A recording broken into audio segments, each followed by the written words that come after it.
turn here, I'm going to ask Leanne to come up. And in a way, she's going to lead us into worship and praise. I'm really excited about what God's going to do today. It's going to be crazy. Awesome. I was asked to speak about this painting off to the side. I did this painting this week on Wednesday, which is really different than anything I normally do. Unfortunately, this painting starts with grief. Just recently, Franklin and I found out we lost another baby. So we've got 3 up in heaven.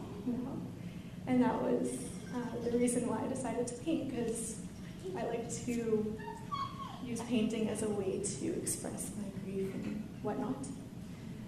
So I came in on Wednesday during the day when nobody was here, because this is the atmosphere I want to be in. And it started off in my mind being a painting of, okay, I'm going to paint my sadness. Okay, I'm going to paint my anger. It's a formula in my mind. And as I started to paint my sadness, it became a dance. Honestly, I danced this painting. It was like a finger painting thing. There's more to the story on the back if you want to read the whole process, but it became a sacrifice of praise and thankfulness and joy. And instead of sorrow, it became just hope and life. And like God, it was just like a sacrifice of praise. And I didn't really have a picture in mind, but it kind of does look like a sacrifice. Kind of looks like an oil lamp burning or something, right?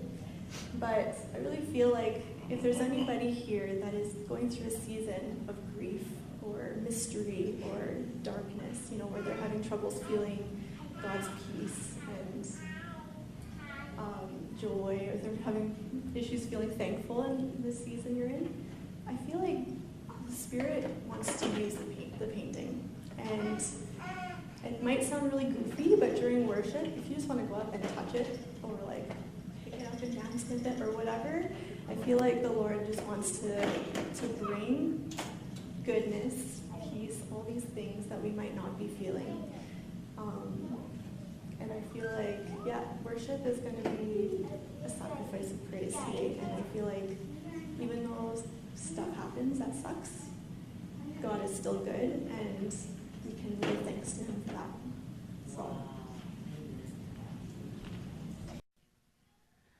I believe that what happened here today, like Judy and Rick were saying, is something not only for us, but for the world that's going to be coming here. I've had great sorrow in my heart for the last number of weeks. And I've struggled with it because I don't want to sit in church and cry my face off. I don't mind crying in intercession for others.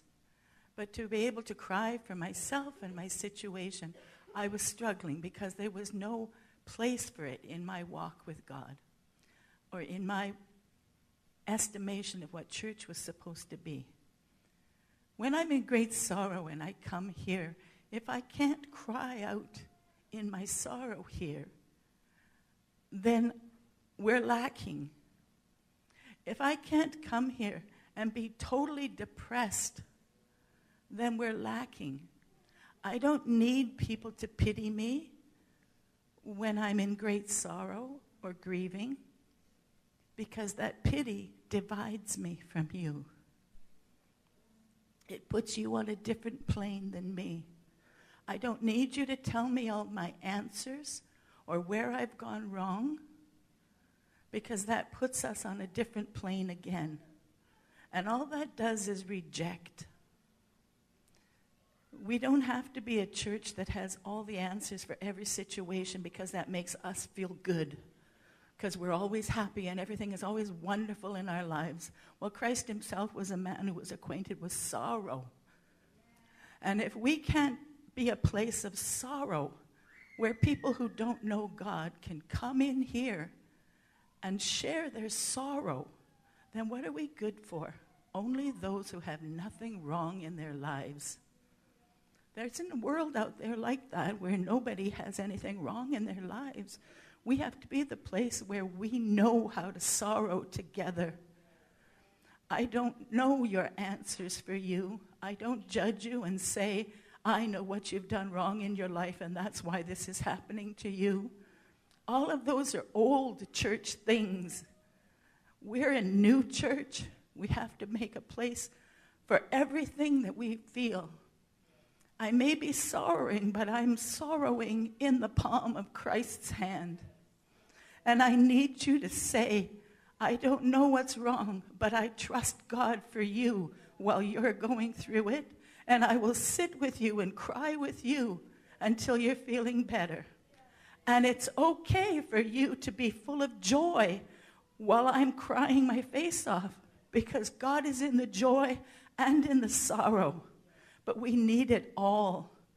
And Leanne's painting today, I think, made a way for that, for us and for what's coming into our presence.